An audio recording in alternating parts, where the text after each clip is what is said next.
De retour sur ce circuit sous le soleil Misano avec le circuit Misano Marco Simoncelli et très chers amis la grille de départ de la course 2 qui est déjà en place avec dans les prochains instants évidemment le départ qui va nous permettre de retrouver ainsi l'ensemble d'un plateau dominé hier par Nicolas Prost avec eh bien tout simplement la Tatus numéro 1. C'est le Risky Birds que l'on a retrouvé ces tout derniers instants au niveau de cette grille de départ. Le Risky Birds numéro 54 qui est d'ailleurs le pilote Paulman devant justement Nicolas Prost. Alors que j'ai le sentiment qu'il y a un incident sur cette grille. 2 personnes autorisées il y a quelques instants y accéder et prier de bien vouloir évacuer la grille de départ puisque l'on va avoir le panneau 15 secondes qui est en effet présenté. On espère que pour David Kuhlmann et pour tout le monde tout va bien. David Kuhlmann qui est avec la Tatus numéro 25, le pilote suisse qui avait terminé d'ailleurs deuxième de l'Ultimate en monoplace au terme de la saison 2020. Oui, il se passe bien quelque chose dans cette course 2 pour les monoplaces avec des drapeaux jaunes. Un pilote de la deuxième moitié de grille de départ. La question qui est, c'est David de Lucinge, numéro 6, malheureusement resté scotché sur la grille pour ce pilote qui, si je ne m'abuse, est vosgien, qui a une très belle carrière aussi en rallye et course de côte par le passé. Et là, malheureusement, obligé d'être évacué. J'espère qu'il pourra revenir tout de même sur la grille. Si le moteur a calé, j'espère qu'on pourra le redémarrer. Même quitte à partir de la dernière ligne de la grille de départ, de fond de plateau, au moins être autorisé à s'élancer. Voilà, on s'est penché un petit instant sur lui déjà pour avoir un premier témoignage. Que se passe-t-il sur cette voiture de David de Lucinge et on va pouvoir ainsi retrouver sur ce circuit de Misano de 4 km de l'ensemble des voitures pour la course 2 de monoplace. Petit rappel, épisode précédent, Nicolas Prost a donc gagné la course 1 avec maîtrise 13 tours et 14 secondes 6 d'avance à l'arrivée sur Sacha Maguet, pilote du team Formula Motorsport, alors que Nicolas Courchet est CMR. Alban Nerguti également, que vous avez retrouvé, vous voyez, sur la grille de départ ici, avec la troisième ligne, il a le numéro 6, est un pilote que l'on surveillera à notre humble appréciation. Il fait partie d'ailleurs de la révélation montante des pilotes français de monoplace.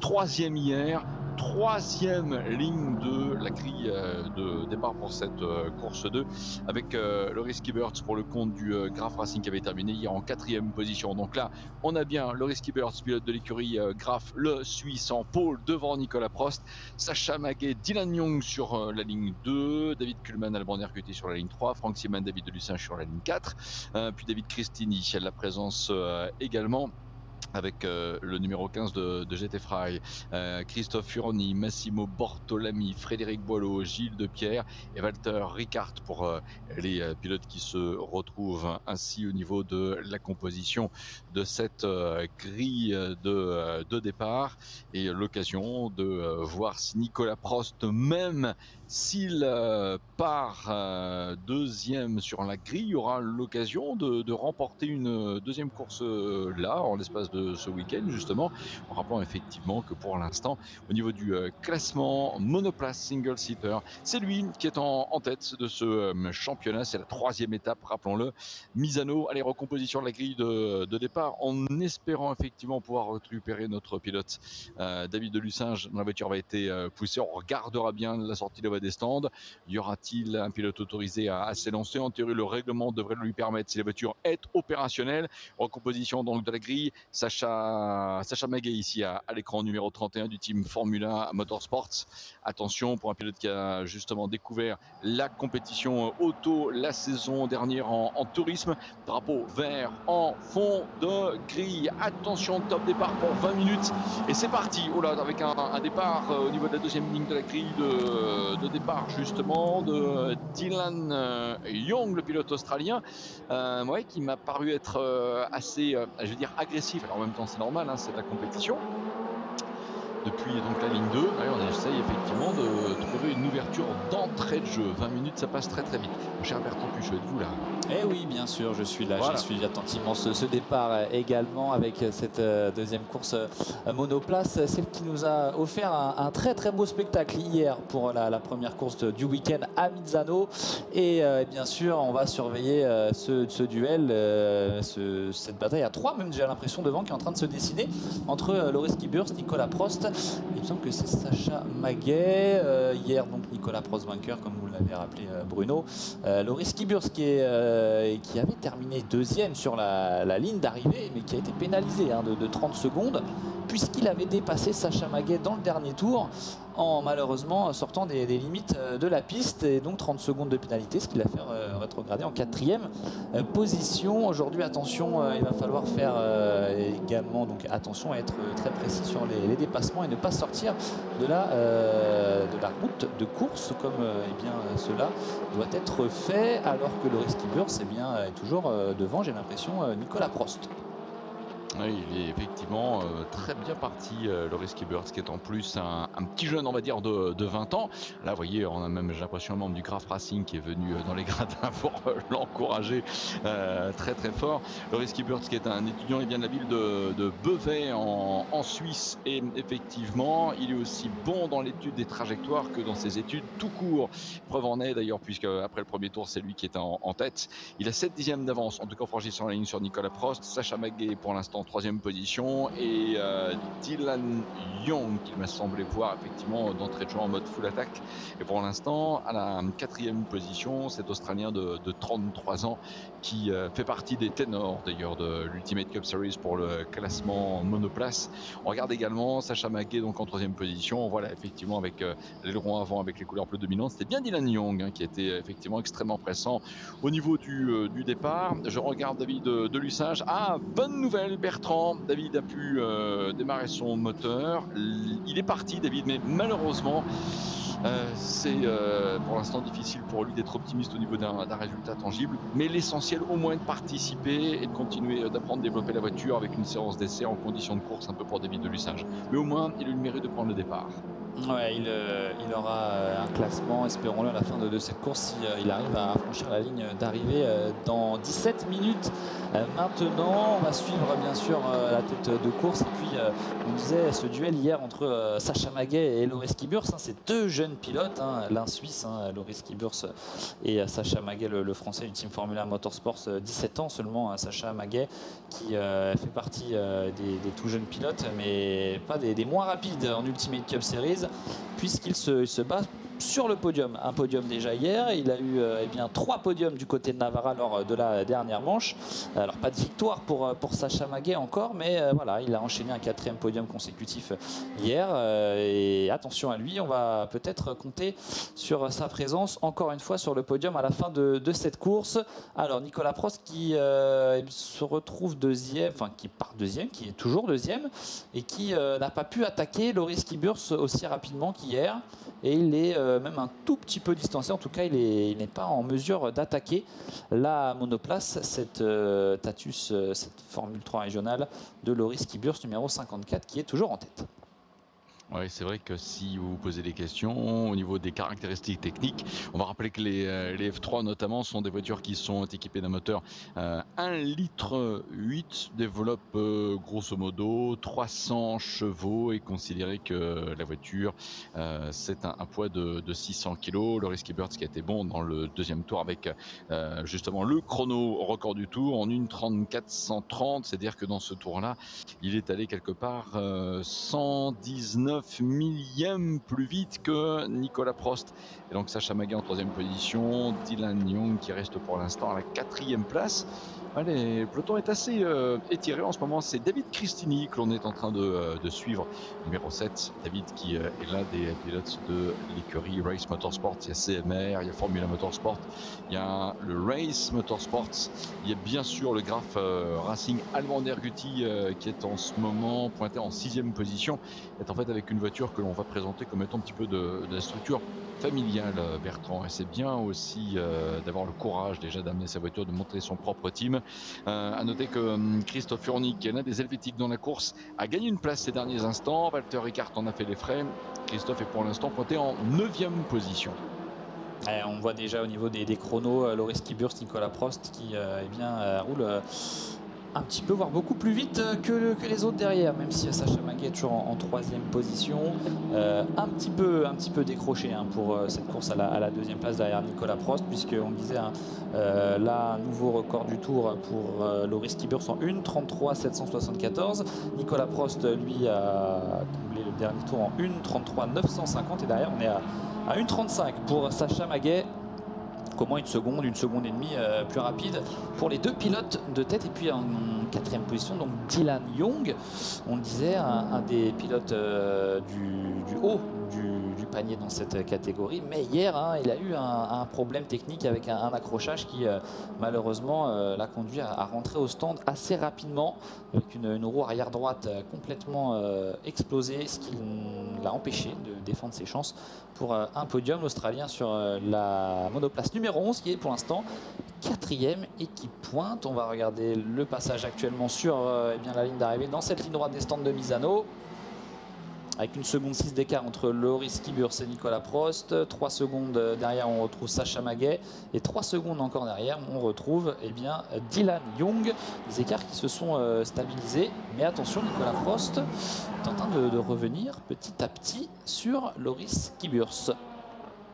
En tout cas, Loris et Nicolas sont impressionnants parce que le chrono, le tour par tour, les montre tous les deux en 1:33 et tous les deux seulement. C'est le club des 1:33 parce que la concurrence est de minimum en 1:35. Alors comment font-ils? Mais ils ont le talent avec eux, les autres aussi ont du talent. Et là, c'est vrai qu'il y a un petit quelque chose en plus pour Loris Kiburs et pour Nicolas Prost avec leur chrono de 1:33. L'écart en effet 1 seconde 6 entre Loris et Nicolas Prost. C'est vrai que pour l'instant le classement est assez stabilisé quand même, avec Sacha Maguet en troisième position. Là dans la ligne droite on est en train de suivre Dylan Young l'Australien, David Kuhlmann le pilote helvétique qui est derrière, et Alban Nerguti aussi numéro 26 qui a une très belle carte à jouer.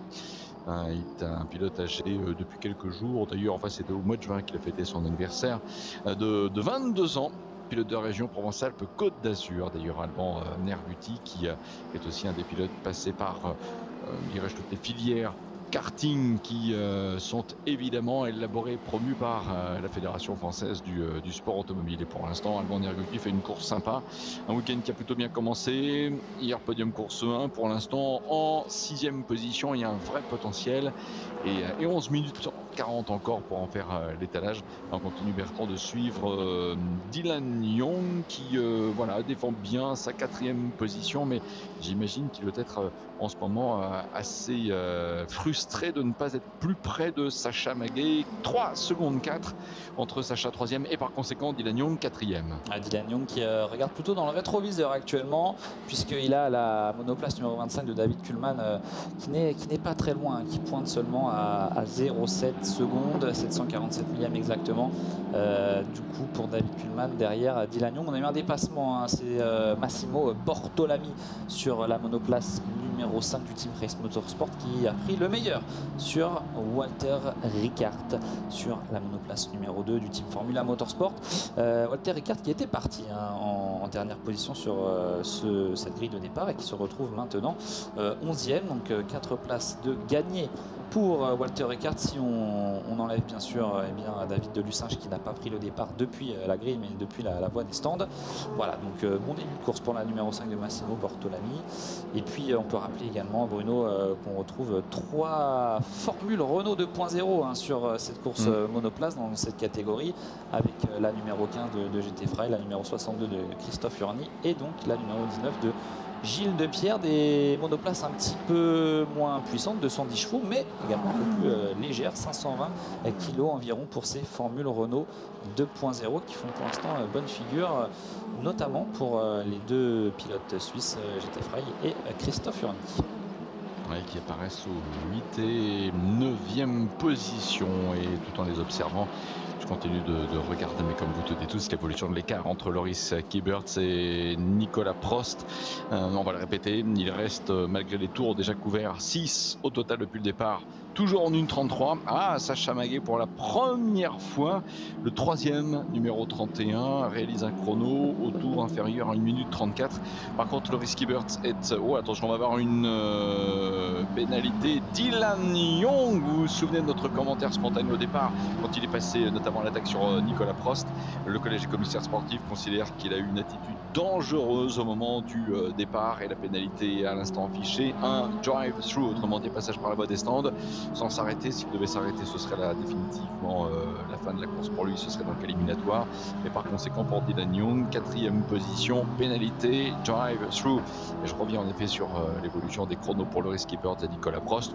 On est quasiment 2 secondes et demie, chiffre arrondi entre les voitures du duo de tête, et le Risky Birds se sent tellement bien là dans cette course que finalement 7e tour, il réalise un tour en 1,34 162. Il n'améliore pas le record du tour en course, mais il reste vraiment plus vite que Nicolas Prost, un petit 10e ici, même si là, malgré l'efficacité des pneus Michelin, ce qui est un début d'usure compte tenu de la température ambiante, mais pour la première fois, Loris Kibert et Nicolas Prost 1 et 2 dans le classement sont passés avec un chrono de 1 minute 34. On n'est plus en 1,33, mais ça n'empêche, il domine allègrement l'ensemble du plateau et toute la concurrence. Intéressant de voir l'Ouest Kiburs tenir eh bien, la dragée haute à notre pilote français qu'on connaît bien, Nicolas Prost, qui a du mal à réduire l'écart avec justement le pilote suisse qui est en tête pour l'instant. Ils ont dû travailler sur la machine depuis hier, trouver les bons réglages et être plus rapide, en tout cas au même niveau que Nicolas Prost, même si celui-ci ne perd pas de terrain sur la numéro 54 de Loris Kiburs. Mais attention, le chrono défile, encore moins de 8 minutes dans cette deuxième course monoplace. On rappelle que Nicolas Prost reste sur 4 victoires consécutives dans ce championnat. Le triplé à Navarra et la victoire hier ici à Misano. On risquerait peut-être de le voir tomber de cette première place aujourd'hui, mais rien n'est fait. On va regarder le chrono sur le dernier tour, puisque les deux pilotes de tête entrent à l'instant dans la ligne droite des stands, avec Loris Kiburs qui passe la ligne d'arrivée à l'instant même. Alors, Loris Kiburs qui vient de boucler ce tour en 1,33 953, 1,34 116 pour Nicolas Prost. Il est toujours un petit peu plus rapide. Le pilote suisse, 2 secondes 7 d'écart entre ces deux hommes. Ouais, 2 secondes 7, c'est finalement assez conséquent malgré tout. Et ce sera à mon avis difficile, alors que Dylan Young a emprunté la voie de décélération donc pour sa pénalité. Ce sera difficile pour Nicolas Prost. Il faut commencer à se faire une raison de revenir sur Loris Kibert. 8e tour, Nicolas en 1,34. Loris le leader en 1,33 9 pour l'instant. Et donc Dylan Young, voilà que vous pouvez voir, chiffre 60 évidemment pour la vitesse à ne pas dépasser dans la voie des stands. Par conséquent, le trio de tête lui reste inchangé. Loris Kibert en leader, Nicolas Prost second, Sacha Maguet en 3e position. Par contre derrière, bonne affaire pour David Kuhlmann qui va hériter de la 4e place. Alban Erguti devrait hériter au minimum de la 5e. Il va être intéressant de voir où on sera. Dylan Young aux alentours de la 10e place, j'ai l'impression. 6, 7e peut-être. Ouais, aux alentours de la 10e place plutôt, puisqu'il il semble être sorti juste derrière la numéro 5 de Massimo Bortolami. La monoplace. Je le vois même devant Frédéric Boileau, donc il serait 10e. Ouais. Effectivement. Alors, on va regarder tout ça bien sûr à la fin du tour. On va surveiller les chronos, bien évidemment. Alors que les hommes de tête, Loris Kiburs et Nicolas Prost, complètent actuellement le 9e tour sur cette course monoplace. Alors, les écarts ont-ils fondu entre Kiburs et Prost, ce qui nous donnerait une fin de course plutôt haletante? Et oui, ça a fondu. Il a repris une seconde. Il a repris une seconde, Nicolas Prost, puisqu'il ne compte plus qu'une seconde 639 de retard sur Loris Kiburs. Attention, Loris Kiburs qui est en train de craquer un petit peu là sur ces dernières minutes, et on sait que Nicolas Prost, il l'a dans le viseur maintenant, et quand on est derrière, on va forcément un petit peu plus vite quand on n'a pas notre adversaire en vue. C'est mieux de faire subir la pression à un adversaire que la subir soi-même, c'est sûr. Alors qu'on a encore un avertissement pour Loris Kiburs. Attention, Loris Kiburs, avertissement pour un track limit. Alors track limit, on le rappelle, c'est les fameuses bandes blanches de chaque côté, c'est ce qu'on appelle également les lignes de course. Bon, passer de route de temps en temps, on va dire ça peut passer.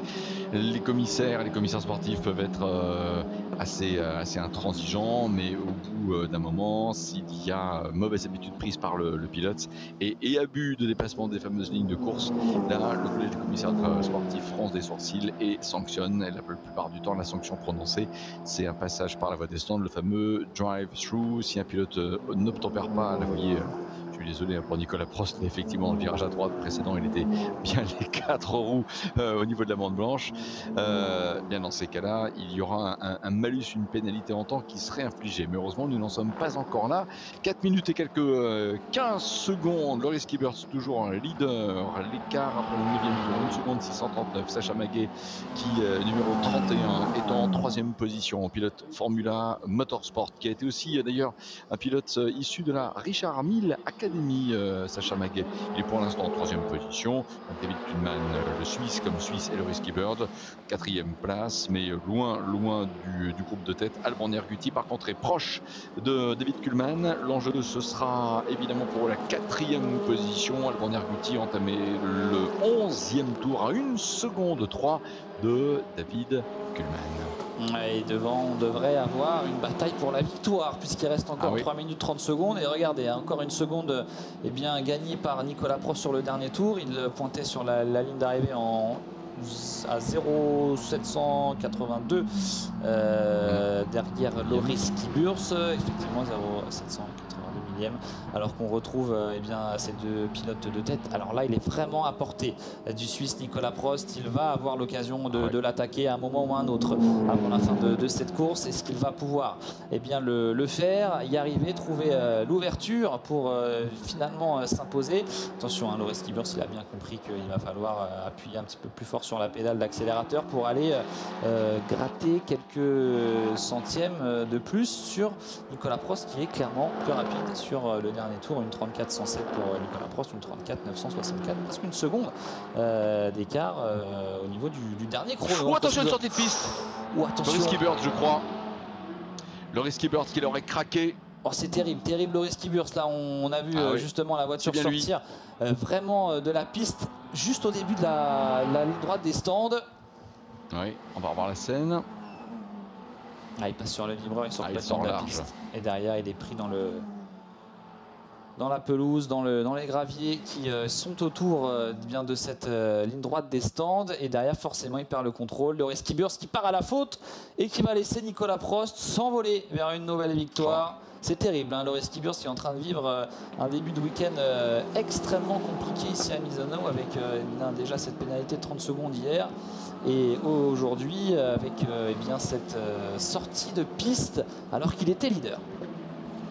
Et j'ai envie de dire, alors évidemment, il était peut-être un petit peu rapide en sortie de virage, il y avait la pression de Nicolas Prost qui est à gérer, mais quand finalement dans les briefings à les directions de course on dit respecter la ligne de course, mais quelque part là, je veux pas être sévère, on n'a pas en plus la vocation à l'être, mais sévère à l'encontre de Loris Kibert, qui finalement serait bien resté en deçà des lignes blanches, aurait peut-être aussi évité cette sortie de piste. Là, clairement, c'est le raccrochage entre la bande engazonnée et la bande stabilisée qui a provoqué aussi ce délestage de la voiture, et malheureusement, elle est allée le long des piles de pneus.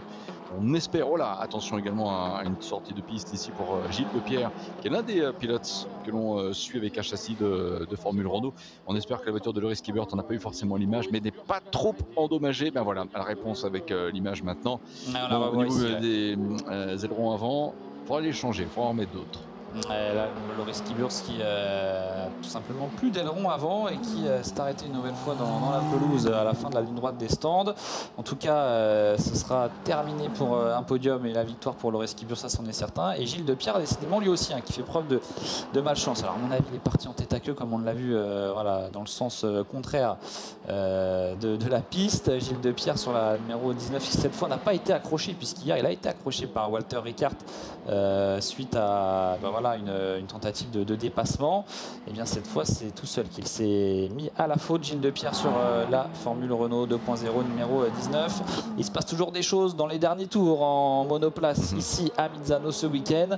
Donc pour la victoire, plus de doute possible maintenant. Nicolas Prost qui est en train de terminer son dernier tour alors que Loris Kiburs, lui qui va terminer tant bien que mal, et bien cette course pourrait être classée dans les points, à la fin de cette deuxième course. Ça va être compliqué, mais il sera au moins classé en passant la ligne d'arrivée. Je pense que c'est ce qu'il va tenter de faire. C'est le dernier tour. Et Nicolas Prost qui, à l'instant, rentre dans la ligne droite des stands pour une 5e victoire consécutive.